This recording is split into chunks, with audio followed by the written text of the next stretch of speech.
नमस्कार मित्रों, आपका हार्दिक स्वागत है वेद कुंजा में, जहां हम लेकर आते हैं वो पौराणिक रहस्य जो न केवल आपकी आस्था को दृढ़ करते हैं बल्कि आपको सनातन संस्कृति की जड़ों से भी जोड़ते हैं। आज हम बात करेंगे एक ऐसे तीर्थ की जो स्वयं भगवान शिव द्वारा रचा गया रहस्य है। एक ऐसी यात्रा जो मृत्यु, जीवन और मोक्ष तीनों का प्रतीक मानी जाती है।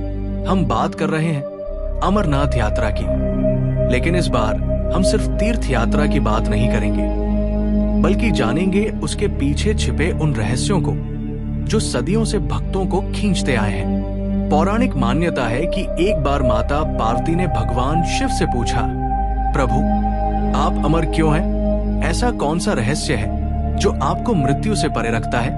भगवान शंकर इस प्रश्न से चकित हुए। उन्हें लगा कि अब समय आ गया है उस परम रहस्य को प्रकट करने का जो उन्होंने युगों से किसी को नहीं बताया था। लेकिन यह रहस्य साधारण नहीं था, यह था अमरत्व का रहस्य, और इस रहस्य को किसी निर्जन, पवित्र और गुप्त स्थान पर ही बताया जा सकता था। इसलिए उन्होंने माता पार्वती को साथ लिया और चल पड़े हिमालय की ओर, वहां जहां कोई मानव न पहुंचे। एक स्थान चुना गया, पवित्र अमरनाथ गुफा। रास्ते में भगवान शिव ने अपने 5 प्रिय साथियों को त्याग दिया। नंदी बैल को पहाड़ के नीचे छोड़ा, चंद्रमा को झील में, सर्प को एक पेड़ पर, गणेश जी को पहाड़ की चोटी पर और पंचतत्वों को तिलांजलि दी। ये सब त्याग इसलिए किए गए ताकि अमर कथा के समय कोई भी सुनने वाला जीव न हो। गुफा में प्रवेश करने से पहले उन्होंने अग्नि से चारों ओर रक्षा कवच बनाया और तभी शुरू हुआ वो शिव पार्वती संवाद, जिसमें भगवान शंकर ने जीवन, मृत्यु और आत्मा के रहस्यों से लेकर अमरत्व की विधि तक सब बताया। लेकिन क्या आपको पता है, इस संवाद को 2 कबूतरों ने चुपचाप सुन लिया जो वही कहीं छिपे थे। भगवान को जब इसका पता चला तो उन्होंने उन्हें श्राप नहीं दिया बल्कि कहा कि तुमने ये रहस्य बिना किसी छल के सुना है, इसलिए तुम अमर रहोगे।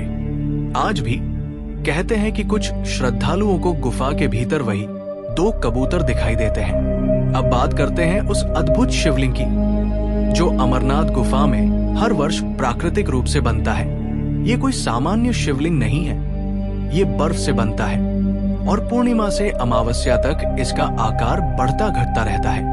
इसे हिमलिंग कहा जाता है। विज्ञान भी इसे समझ नहीं पाया है। तापमान, नमी और गुफा की संरचना सब मिलकर इसे बनाते हैं। लेकिन ये कैसे शिवलिंग के आकार में परिपूर्णता से बनता है, ये रहस्य ही बना हुआ है।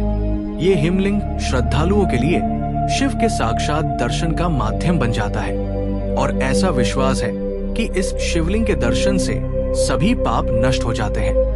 इतिहासकारों के अनुसार ब्रह्मगिरि ऋषि सबसे पहले इस गुफा तक पहुंचे थे।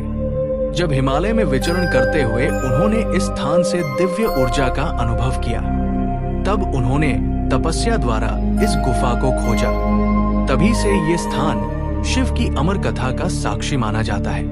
बाद में 15वीं सदी में एक मुस्लिम चरवाहा बुटा मलिक इस गुफा तक पहुंचा। कहते हैं कि उसे एक साधु मिले जिन्होंने उसे कोयले की थैली दी। जब उसने घर जाकर देखा तो वो सोने की थी। वो साधु खोजने वापस गया, लेकिन वो गायब थे और वही उसे अमरनाथ गुफा दिखाई दी। तभी से बूटा मलिक के वंशज आज भी यात्रा व्यवस्था में हिस्सा लेते हैं। ये इस तीर्थ की सांप्रदायिक समरसता का उदाहरण है। अमरनाथ की यात्रा आसान नहीं। समुद्र तल से लगभग 13,000 फीट की ऊंचाई पर स्थित ये गुफा, तेज हवाएं, बर्फीले रास्ते और ऑक्सीजन की कमी, ये सब एक आध्यात्मिक परीक्षा है। श्रद्धालु कहते हैं ये यात्रा सिर्फ शरीर की नहीं, आत्मा की होती है। हर वर्ष लाखों लोग इस यात्रा पर निकलते हैं। बालटाल और पहलगाम के 2 रास्तों से। रास्ते में भजन, हर हर महादेव के जयकारे, लंगर, सेवा और सहायता का भाव, ये सब मिलकर यात्रा को मोक्ष यात्रा बना देते हैं।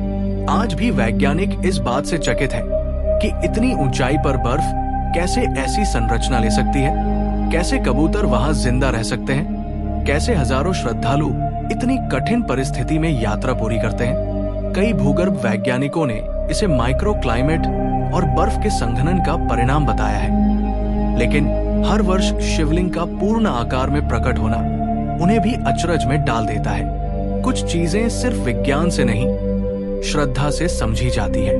यदि आपने अभी तक ये यात्रा नहीं की तो एक बार जरूर कीजिए।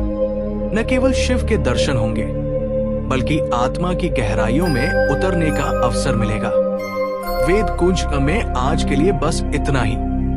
अगर आपको ये कथा पसंद आई हो तो वीडियो को लाइक और शेयर जरूर करें और हमारे चैनल को सब्सक्राइब करें आध्यात्मिक ज्ञान की अगली यात्रा के लिए। जय भोलेनाथ, हर हर महादेव।